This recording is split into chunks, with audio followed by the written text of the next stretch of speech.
Hello everyone, once again welcome to net biology. इससे पहले video में हमने डिस्कस किया था prophase second and metaphase second. अब anaphase second and telophase second हम डिस्कस करेंगे। इसके अलावा साइटोकाइनेसिस सेकंड या साइटोकाइनेसिस 2 भी हम डिस्कस करेंगे। हम बात कर रहे हैं मियोसिस 2 की, जो एकदम सिमिलर है माइटोसिस की तरह। थोड़ा बहुत इसमें डिफरेंस है, वो हमने पहले प्रीवियस वीडियो में देख लिया था। सेल डिवीजन और सेल साइकिल के बारे में डिस्कशन हो रहा था और सेल साइकिल हमने पढ़ लिया था। सेल डिवीजन की बात हो रही है, तीसरे टाइप की सेल डिवीजन की, मियोसिस। ठीक है, तो इस पर्टिकुलर वीडियो में हम anaphase second, telophase second and cytokinesis कैसे होता है ये देखेंगे और इस तरीके से कंप्लीट हो जाएगा मियोसिस। ठीक है,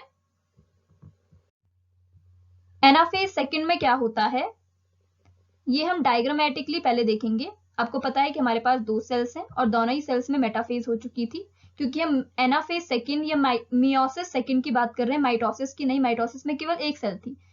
एनाफेज सेकंड माइटोसिस जैसा ही होता है, माइटोसिस के एनाफेज जैसा ही होता है, लेकिन यहाँ पे 2 सेल्स है और दोनों ही सेल्स में चेंजेस हो रहे हैं। ठीक है, तो यहाँ पे हम मेटाफेज को दिखा लेते हैं एक बार। आपको याद रखना है कि दोनों ही सेल्स में एक ही जैसा चेंज होगा। ठीक है, इसको मैं दिखा रही हूँ मेटाफेज के लिए, लेकिन यहाँ पे एनाफेज ही है। जो यहाँ पे चेंज मैं बताऊंगी वही सारे चेंज इस सेल में भी होंगे। ठीक है, तो पहले मेटाफेज थी जहाँ पे इक्वेटोरियल प्लेन में ये सारे क्रोमोसोम थे। क्रोमोसोम कंडेंस फॉर्म में है, यहाँ पे केवल एक्स से बताया रखा है, लेकिन ये कंडेंस फॉर्म है। और ये सारे सिस्टर क्रोमैटिड्स हैं जिनका जो सेंट्रोमियर है वो सेम है। ठीक है, सेंट्रियोल दोनों पोल्स की तरफ थे और सेंट्रियोल से स्पिंडल फाइबर्स भी आ चुके थे। अब इनका क्या होगा, सेपरेशन होगा। एनाफेज जो होती है वो मेन सेपरेशन की फेज है हर एक टाइप के एनाफेज में। हर एक टाइप के एनाफेज में ये क्या होती है, सेपरेशन की। चाहे वो होमोलोगस क्रोमोसोम का सेपरेशन हो, चाहे वो सिस्टर क्रोमैटिड्स का सेपरेशन हो, जो एनाफेज होती है that is the separation phase, जहां पे किसी ना किसी चीज का सेपरेशन होता है। और एक सेपरेशन किसकी वजह से होता है, स्पिंडल फाइबर्स के शॉर्ट हो जाने की वजह से। ठीक है, ये नीचे जो आ गए हैं ये गलती से है, ऐसे इस तरीके का डायग्राम नहीं होता है। ठीक है, फिर से एक बार देख लीजिए। ये स्पिंडल फाइबर्स हैं और ये सेंट्रोमियर से अटैच है, सॉरी सेंट्रियोल से अटैच है। ठीक है, अब एनाफेज के टाइम पे इनका सेपरेशन होगा। ये जो इक्वेटोरियल लाइन है इससे ये ऊपर की तरफ और नीचे की तरफ जाएंगे, मतलब दोनों ही पोल्स की तरफ ये जाएंगे। तो मान लीजिए एक क्रोमोसोम कुछ इस तरीके से है, दूसरा क्रोमोसोम भी इस तरीके से है, और ये किसकी वजह से हो रहा है, by the shortening of spindle fibres. इस तरीके से ये कंडेंस में है। ठीक है, कंडेंस वाली फॉर्म में होगी। यहाँ पे मैंने यहाँ पे मैंने कंडेंस वाली फॉर्म नहीं बता रखी है, लेकिन ये कंडेंस वाली फॉर्म में है अपनी। ठीक है, तो ये अलग अलग पैटर्न के बनते हैं on the basis of chromosome type. Chromosomal type हमने डिस्कस किए थे, किसके बेसिस पे, लोकेशन ऑफ सेंट्रोमियर। सेंट्रोमियर के लोकेशन के बेस पे यहाँ पे हमने वी शेप के बताए हुए हैं। कोई इनमें के शेप का, सॉरी एल शेप का भी होता है, कोई इनमें जे शेप का भी होता है, कोई आई शेप का भी होता है। वो किसके बेसिस पे होता है कि क्रोमोसोम किस टाइप का है। ठीक है, टाइप की हमने बात की थी मेटाफेज के टाइम पे, जब हम माइटोटिक मेटाफेज पढ़ रहे थे। आपको वो वीडियो का लिंक मिल जाएगा अगर आप जानना चाहते हो कि कौन कौन से क्रोमोसोम टाइप होते हैं। तो फिर इनके बाद इन स्पिंडल फाइबर्स की शॉर्टनिंग की वजह से ये जो क्रोमोसोम्स हैं इनको पोल्स की तरफ पुल किया जाएगा। ठीक है, अब आप देख सकते हो कि स्पिंडल फाइबर्स पहले लॉन्ग थे, अब ये शॉर्ट हो चुके हैं।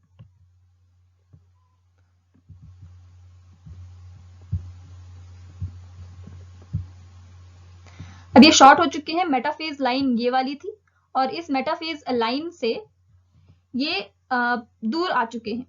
इनके बीच में भी एक और फाइबर फॉर्म होता है और उस फाइबर को कहते हैं इंटरजोनल फाइबर। और ये केवल तभी दिखता है जब सेम सेंट्रोमियर वाले क्रोमोसोम स्प्लिट होते हैं। मतलब जब होमोलोगस क्रोमोसोम स्प्लिट हुए थे तब ये फाइबर नहीं दिखा था, लेकिन जब जब अगर सिस्टर क्रोमैटिड स्प्लिट होंगे तब ये फाइबर दिखेगा और इस फाइबर को कहते हैं इंटरजोनल फाइबर। ठीक है, और ये फाइबर किसके बीच में होता है, दो दो सिस्टर क्रोमैटिड्स जब सेपरेट होंगे तब ये फाइबर फॉर्म होगा। अदरवाइज होमोलोगस क्रोमोसोम्स के सेपरेशन के टाइम पे ये इंटरजोनल फाइबर नहीं दिखेगा। ठीक है, तो ये चेंजेस होते हैं एनाफेज सेकंड में। एनाफेज सेकंड, यहाँ पे सेकंड नहीं लिखा, एनाफेज सेकंड में अब यहाँ पे स्टेटमेंट्स आपको रिटर्न में मिल जाएगा, जो मैंने अभी तक सारे चेंजेस बताए वो सारी चीजें। In this phase splitting of sister chromatids takes place in both the cell, दोनों ही सेल्स में सिस्टर क्रोमैटिड्स की स्प्लिटिंग होगी, सेपरेशन होगा। The spindle fibres pulls the centromere and two daughter chromatids get separated. The spindle fibres pull the centromere, जो उनके बीच की centromere है, क्योंकि स्पिंडल फाइबर्स कहाँ पे अटैच है, काइनेटोकोर के साथ, और काइनेटोकोर प्रोटीन है किसके अराउंड में, सेंट्रोमियर के अराउंड में, तो सेंट्रोमियर के साथ ही ये पुल होंगे, हम मान सकते हैं। तो सेंट्रोमियर को ये पुल करेंगे, उसकी वजह से जो दो डॉटर क्रोमैटिड्स हैं, ठीक है, या जो सिस्टर क्रोमैटिड, डॉटर नहीं, टू सिस्टर क्रोमैटिड्स क्या होंगे, सेपरेट हो जाएंगे, ठीक है। तो यहाँ पे दो सिस्टर क्रोमैटिड का सेपरेशन किस तरीके से हो रहा है, by the pulling. These chromosomes of each pair are pulled towards opposite pole of the cell by spindle fibers. Spindle fibers से की shortening की वजह से ये एक दूसरे को, ये इन जो जिनके साथ अटैच हैं क्रोमोसोम्स के साथ, उनको पुल कर रहे हैं पोल्स की तरफ। Spindle fibers which are attached to chromosome are called discontinuous fibers और chromosomal fibers। और जो किसी के साथ अटैच नहीं होते हैं, कुछ ऐसे स्पिंडल फाइबर्स भी हैं जो अटैच नहीं होते हैं, उनको कंटिन्यूअस फाइबर्स कहते हैं, ये हम पहले भी डिस्कस कर चुके थे। When these fibers shorten, the chromosomes migrate towards the pole। जब ये शॉर्ट हो जाएंगे, जब ये स्पिंडल फाइबर शॉर्ट हो रहे हैं, उसी की वजह से तो ये माइग्रेट कर रहे हैं पोल की तरफ, क्योंकि ये इनको अपने साथ अटैच करके उनको पोल की तरफ लेके आ रहा है। जैसे ये पोल की तरफ लाएगा तो दो ग्रुप्स बन जाएंगे क्रोमोसोम के, और जो चीज हमको चाहिए वही चीज हो जाएगी, ठीक है। सेपरेशन ही तो हम चाह रहे थे। A thin fiber thread also appear in between two separated chromosome। अभी हमने देखा उन दोनों ही separated chromosomes के बीच में एक और thin fiber भी हमको दिखा था, उसे क्या कहते हैं, interzonal fiber। In this phase, chromosome appear as VLJI shape according to the chromosome type। जिस टाइप का क्रोमोसोम होगा वो उस टाइप का शेप अपीयर हो, उस शेप में अपीयर होगा किस सेपरेशन के टाइम पे, ठीक है। At the end of anaphase, two groups of chromosomes are formed at each pole। हर एक पोल की तरफ दो ग्रुप्स बन जाएंगे क्रोमोसोम्स के। अब सिस्टर क्रोमैटिड्स भी अलग हो चुके हैं, ठीक है। अब इनके बीच में फिर से साइटोकाइनेसिस होगा, पहले तो न्यूक्लियर डिवीजन होगा, फिर उसके बाद साइटोकाइनेसिस होगा, और फिर उसके बाद 4 सेल्स बन जाएंगे, क्योंकि 2 सेल्स में ये सारी प्रोसेस हो रही है, ठीक है।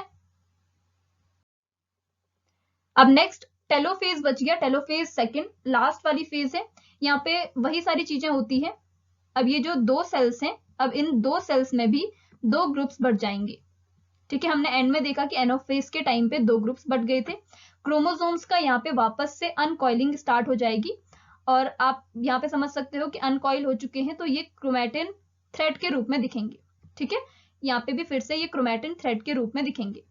क्रोमोसोम्स अब अनकॉइल हो चुके हैं, मतलब इनका जो कंडेंस फॉर्म थी वो वापस से डीकंडेंस हो चुकी है, दोनों ही पोल्स की तरफ। अब ये पोल्स की तरफ आ चुके हैं।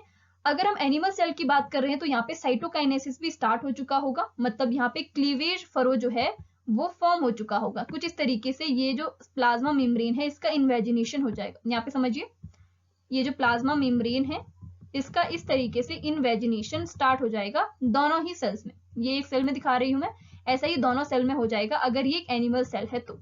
अगर ये प्लांट सेल है तो टेलोफेज कंप्लीट होने के बाद फिर सेल प्लेट फॉर्म होगी। दोनों ही पोल्स की तरफ न्यूक्लियर मेम्ब्रेन भी वापस से जीवित हो जाएगी और दो ग्रुप्स बनाएगी, ठीक है। 2 न्यूक्लियर मेम्ब्रेन हमको दिखेगी, क्योंकि इस टाइम पे प्रोफेज का एकदम अपोजिट होता है टेलोफेज में। तो प्रोफेज में ये डिसअपियर हो गई थी, तो यहाँ पे ये रीअपियर हो जाएगी। न्यूक्लियोलस इसके अंदर दिखेगा हमको, सेंट्रियोल वैसा ही रहेगा, लेकिन स्पिंडल फाइबर्स जो होंगे वो डिसअपियर हो जाएंगे, क्योंकि अब स्पिंडल फाइबर्स का और एस्टर का कोई काम नहीं है, तो स्पिंडल फाइबर और एस्टर दोनों ही डिसअपियर हो जाएंगे। इसके अलावा इसके अंदर अनकॉइलिंग भी हो जाएगी क्रोमोसोम्स की, यानी कि फिर से क्रोमैटिन थ्रेड बन जाएंगे, ठीक है। उसके बाद साइटोकाइनेसिस भी साथ साथ चल रहा है, साइटोकाइनेसिस भी इसी के साथ हम दिखा लेते हैं। ऐसा ही दोनों ही सेल्स में होगा, ठीक है। यही सारी चीजें इन दोनों ही सेल्स के साथ होंगी, दोनों ही सेल्स में सेम चीज होगी, यानी कि 2 सेल से फिर 4 सेल्स बन जाएगी। फिर इनके बीच में ये जो क्लीवेज फरो है ये और डीप होता जाता है किसकी वजह से? कॉन्ट्रेक्टाइल रिंग की वजह से। कॉन्ट्रेक्टाइल रिंग बनती है एक्टिन और मायोसिन फिलामेंट, एक्टिन और मायोसिन प्रोटीन की वजह से, जो एक कॉन्ट्रेक्टाइल प्रोटीन है। और इनकी वजह से ये जो कॉन्ट्रेक्टाइल रिंग है, ये जितने ज्यादा डीप होती जाएगी उतनी जल्दी यहाँ पे साइटोकाइनेसिस पूरा हो जाएगा और साइटोप्लाज्म भी दोनों ही सेल में डिवाइड हो जाएगा। दोनों ही सेल्स को सारे ही एग्जैक्टली सेम ऑर्गेनेल्स मिलेंगे और साथ ही साथ उनको क्रोमोसोम भी मिलेंगे। लेकिन क्रोमोसोम यहाँ पे क्या है? हेप्लॉइड हो चुका है। अब सिस्टर क्रोमैटिड भी अलग हो चुका है, यानी कि दूसरी सेल भी कुछ इस तरीके की फॉर्म, इस तरीके से 2 सेल हमने दिखाई यहाँ पे, ऐसे 4 सेल्स बन जाएगी और चारों सेल्स के पास हाफ नंबर ऑफ क्रोमोसोम होंगे। 23 इसके पास होंगे, ठीक है, एन से बताते हैं उसको। 23 इसके पास होंगे, एन नंबर ऑफ क्रोमोसोम इसके पास होंगे 23 in case of human cell. 23 इसके पास होंगे एन नंबर ऑफ क्रोमोसोम और 23 इसके पास होंगे एन नंबर ऑफ क्रोमोसोम। बाकी सेल ऑर्गेनेल्स भी इनके पास प्रेजेंट होंगे, ठीक है। तो ये सारे चेंजेस होते हैं टेलोफेज के टाइम पे। In case of animal cell cytokinesis telophase के टाइम पे ही चलता है। In case of plant cell telophase complete होने के बाद साइटोकाइनेसिस स्टार्ट होता है। टेलोफेज सेकंड स्टेटमेंट्स यहाँ पे है, जो हमने अभी तक डायग्रामेटिकली देखा वो सारी चीजें यहाँ पे रिटर्न भी आपको दिखेंगी। इट इज द लास्ट सब stage of karyokinesis. Second last सब स्टेज है कैरियोकाइनेसिस की, हम बात कर रहे हैं न्यूक्लियस डिवीजन की। All events changes that occurs in telophase are reversal or opposite to prophase 1, क्योंकि prophase 1 में prophase second, prophase में जो changes होते हैं वो सारे रिवर्स हो जाते हैं टेलोफेज में। जैसे न्यूक्लियर मेम्ब्रेन वापस से रीअपियर हो जाती है, क्रोमोसोम कंडेंस हो चुके थे अब यहाँ पे डीकंडेंस हो जाएंगे, ये सारी चीजें। When 2 groups of chromosome reaches their respective poles, the spindle fibers and ester rays disappear. वहां पे वो अपीयर हो गई थी, वहां पे वो हमको दिखाई दे रहे थे, मतलब स्पिंडल फाइबर फॉर्मेशन हुआ था। लेकिन यहाँ पे स्पिंडल फाइबर्स और एस्टर रेज दोनों ही डिसअपियर हो जाते हैं। एस्टर रेज होती हैं, एस्टर के साथ सेंट्रियोल भी होता है, तो सेंट्रियोल यहाँ पे डिसअपियर नहीं होता है क्योंकि सेंट्रियोल एक सेल ऑर्गेनेल है। स्पिंडल फाइबर्स डिसअपियर जरूर होते हैं, लेकिन जो ये फाइबर्स हैं ये बने हुए किसके हैं? ट्यूबुलिन प्रोटीन के, और ट्यूबुलिन प्रोटीन का ही साइटोस्केलेटन भी होता है। तो ये जैसे ही डिसअपियर होंगे फिर साइटोस्केलेटन बनाएंगे, ठीक है। Chromosome decondensation takes place and chromosomes become thin and long, यानी कि क्रोमैटिन थ्रेड में ये कन्वर्ट हो जाएंगे। क्रोमोसोम्स जो थे वो कॉम्पैक्ट फॉर्म थी, अब ये वापस से अनकॉइल होके डीकंडेंस होके क्रोमैटिन थ्रेड बनाते हैं। किसके केस में? टेलोफेज के केस में। Nuclear and other cell organelle membranes reappear, जैसे न्यूक्लियोलस, गोल्जी बॉडी, ईआर, ये सारे वापस से रीअपियर हो जाते हैं टेलोफेज के टाइम पे, ठीक है। और अब साइटोकाइनेसिस भी इसी टाइम पे ओवरलैप कर जाता है in case of animal cell, और प्लांट सेल में इसके बाद होता है। Nuclear membrane surrounds both the groups of chromosomes in both the cell. दोनों ही सेल्स में 2 अलग न्यूक्लियर मेम्ब्रेन बनेगी, मतलब 4 न्यूक्लियर मेम्ब्रेन बनेगी इस टाइम पे, और इन 4 न्यूक्लियर मेम्ब्रेन के अंदर 23 क्रोमोसोम्स होंगे, यानी कि n नंबर ऑफ क्रोमोसोम्स होंगे, ठीक है। अब लास्ट है साइटोकाइनेसिस सेकंड। ये सिंपली वैसे ही होता है जैसे साइटोकाइनेसिस 1 हुआ था, जैसे माइटोसिस में साइटोकाइनेसिस हुआ था, उसी टाइप का। In animal cell, cytokinesis second starts at the end of anaphase by invagination of plasma membrane. अभी हमने बात की थी कि ये एनाफेज के लास्ट में या टेलोफेज के स्टार्ट में ही स्टार्ट हो जाता है, और टेलोफेज के साथ, सॉरी यहाँ पे मेम्ब्रेन है, ठीक है, टेलोफेज के साथ ही ये ओवरलैप करता है साइटोकाइनेसिस की प्रोसेस। साइटोकाइनेसिस मतलब साइटोप्लाज्म का डिवीजन। ये किसकी वजह से हो जाता है? क्लीवेज फरो या इन्वेजिनेशन ऑफ प्लाज्मा मेम्ब्रेन की वजह से। क्लीवेज फरो कुछ इस टाइप से बनते हैं, और जितने ये डीप जाते रहेंगे उतने ही साइटोप्लाज्म डिवाइड होगा। जैसे ये डीप जाएंगे तो साइटोप्लाज्म डिवाइड हो जाएगा in case of animal cell. Plant cell में सेल प्लेट बनती है, जो कि एक आप कह सकते हो वेसिकल्स होती हैं अदर सेल ऑर्गेनेल्स की, जैसे सॉफ्ट ईआर, रफ ईआर, ये सब है, तो ये मिलके वेसिकल्स टाइप के बनाते हैं, और एक सेल प्लेट टाइप का बनता है। कुछ इस टाइप से ये प्लेट जैसी बनती है, और ये प्लेट फिर आगे चल के मिडिल लैमेला बनाती है, और उसके इन प्लेट्स के ऊपर नीचे, मतलब दोनों ही तरफ, फिर प्राइमरी सेल वॉल का फॉर्मेशन होता है in case of plant cell. In plant cell cytokinesis starts at the end of telophase, telophase के बाद ही स्टार्ट होगा by the formation of cell plate.